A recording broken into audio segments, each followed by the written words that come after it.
बिहार में 22 नवंबर से पहले होगा चुनाव। मुख्य चुनाव आयुक्त ज्ञानेश कुमार बोले, चुनाव को उत्सव की तरह मनाएं, वोट देकर अपनी जिम्मेदारी निभाएं। बिहार के विधानसभा की कालावधि 22 नवंबर तक समाप्त हो रही है और उसके पहले ही चुनाव संपन्न होंगे। बिहार एसआईआर पर बोले ज्ञानेश कुमार, एसआईआर का काम हुआ पूरा। वैशाली ने विश्व को गणतंत्र का रास्ता दिखाया। विश्व को बिहार की वैशाली ने ही गणतंत्र का रास्ता दिखाया था। वैसे ही आप सभी लोग मिलकर अब देश को मतदाता सूची को शुद्ध करने के कार्य के लिए प्रेरणा का स्रोत बढ़ेंगे। बिहार में 2 दिन की समीक्षा बैठक के बाद चुनाव आयोग का बयान। मुख्य चुनाव आयुक्त ज्ञानेश कुमार ने कहा, बिहार में वोटर लिस्ट सुधार का हुआ काम, 90,000 बीएलओ ने किया शानदार काम। बिहार में मतदाता सूची के शुद्धिकरण का कार्य हुआ। बिहार के 90,217 बूथ लेवल ऑफिसर्स ने एक ऐसा कार्य किया जो कि पूरे देश में अनुकरणीय है। इलेक्शन कमीशन ऑफ इंडिया ने बिहार विधानसभा चुनाव 2025 की तैयारी की समीक्षा की। मुख्य निर्वाचन अधिकारी, एसपीएनओ और सीएपीएफ नोडल अफसर के साथ हुई बैठक। चुनाव को शांतिपूर्ण और पारदर्शी बनाने पर हुई विस्तृत चर्चा। महाराष्ट्र के अहिल्यानगर में गृहमंत्री अमित शाह की दहाड़, बिना नाम लिए उद्धव ठाकरे पर हमला। कहा, हमारी सरकार ने औरंगाबाद का नाम बदला। जो लोग औरंगजेब की धारणा लेकर चलते हैं उनमें नहीं थी यह शक्ति। जो औरंगजेब की धारा को आगे बढ़ाते हैं उनमें इतना हिम्मत नहीं है कि औरंगाबाद का नाम धर्मवीर संभाजी महाराज के नाम से।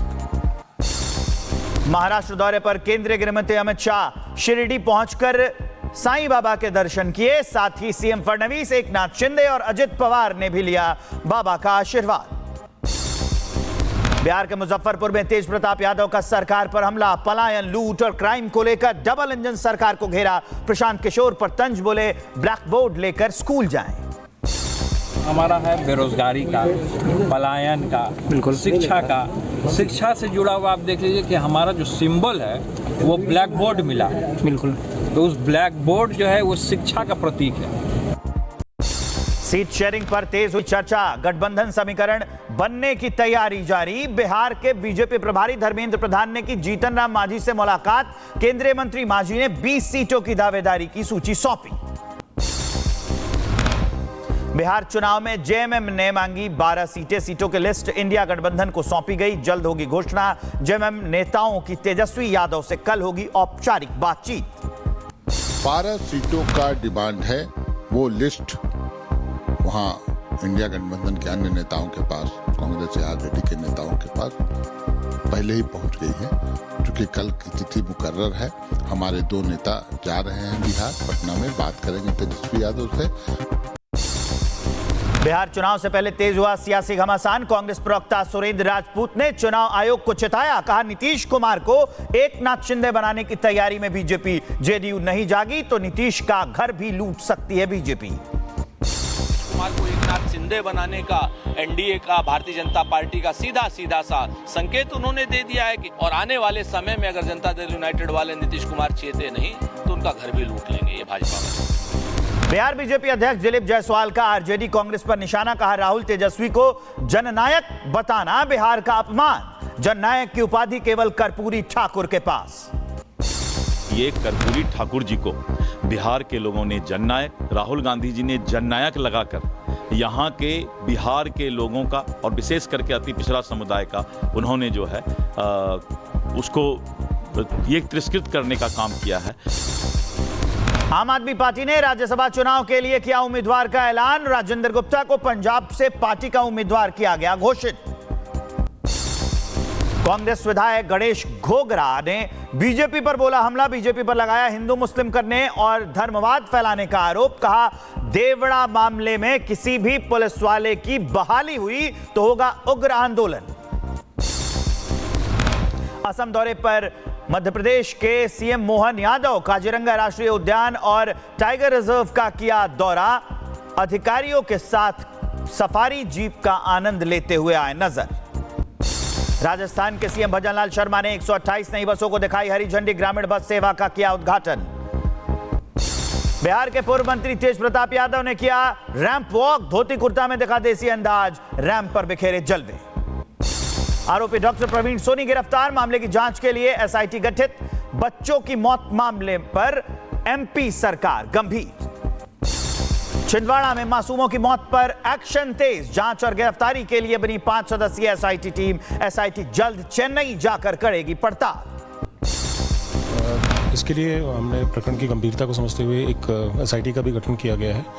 एसआईटी पूरा विवेचना जो है, इसकी इन्वेस्टिगेशन जो है एसडीपी परासिया जितेंद्र जाट वो करेंगे और उनके साथ में जो है अन्य लोग भी हैं, ड्रग इंस्पेक्टर्स वगैरह जो हैं वो भी साथ में रहेंगे। कफ सिरप मामले में मध्य प्रदेश सरकार का एक्शन। छिंदवाड़ा में बच्चों के डॉक्टर प्रवीण सोनी सस्पेंड, तत्काल प्रभाव से डॉक्टर प्रवीण को निलंबित कर दिया गया है। आरोपी डॉक्टर प्रवीण सोनी ने ही बच्चों के लिए लिखी थी कफ सिरप। कोल्ड सिरप पीने से मध्य प्रदेश में 18 बच्चों की गई है जान, मुख्यमंत्री मोहन यादव के निर्देश पर की गई कार्रवाई। छिंदवाड़ा कफ सिरप मामले में एक्शन, दवा बनाने वाली कंपनी पर एफआईआर दर्ज, श्रीशन फार्मा और कंपनी से जुड़े संचालकों पर केस। डॉक्टर प्रवीण सोनी और अन्य पर गैर इरादतन हत्या, मिलावटी दवा की धारा में केस दर्ज। कफ सिरप से मौत पर एक्शन में केंद्र सरकार, केंद्रीय स्वास्थ्य सचिव ने बुलाई बैठक। सभी राज्यों, केंद्र शासित प्रदेशों के साथ मीटिंग होगी। प्रधान सचिवों, स्वास्थ्य सचिवों के साथ होगी बैठक। कफ सिरप मामले में चेन्नई की फार्मास्यूटिकल कंपनी पर भी केस दर्ज, जल्द चेन्नई जाएगी मध्य प्रदेश पुलिस टीम, होगी कंपनी अधिकारियों की गिरफ्तारी। कोल्ड सिरप निर्माता पर सख्त कार्रवाई को तमिलनाडु एफडीए को लिखेगा सीडीएससीओ, गंभीर अपराधों के तहत होगी कार्रवाई। स्वास्थ्य सचिव राज्यों के साथ दवा की गुणवत्ता पर करेंगे बैठक। छिंदवाड़ा में बच्चों की मौतों के बाद ड्रग विभाग का एक्शन, कोल्ड सिरप की 300 बोतलें जब्त करने की कार्रवाई शुरू। स्टॉकिस्ट, ड्रग डीलर और मेडिकल स्टोर्स पर छापेमारी।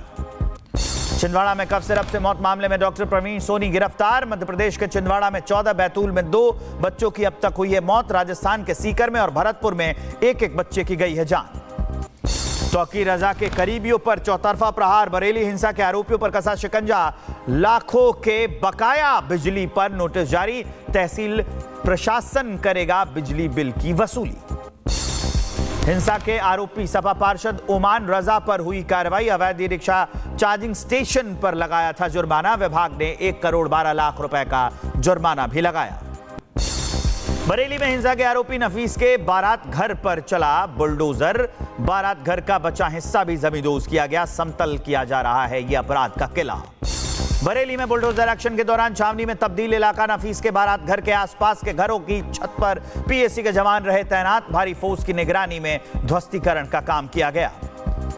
बरेली हिंसा का आरोपी और तौकीर का करीबी नफीस अहमद, अवैध रजा बारात घर उसका ध्वस्त कर दिया गया। महंगे टाइल्स, पंखे, गेट समेत पूरा का ढांचा जमींदोज कर दिया गया है। कार्रवाई के दौरान बारात घर मलबा बन गया। बरेली में बुलडोजर एक्शन के दौरान भारी पुलिस फोर्स की तैनाती, बारात घर के पेंडिंग बिजली बिल को लेकर जांच हो रही है। आने वाले दिनों में प्रशासन कई बड़े एक्शन ले सकता है। बरेली हिंसा के फरार दंगाइयों पर पुलिस कर सकती है इनाम घोषित। उपद्रव भड़काने वाले कई मुख्य दंगाई फरार। तौकीर का करीबी एहसानुल चतुर्वेदी, अल्तमस, साजिद सकलैनी सरगर्मी से तलाश चल रही है।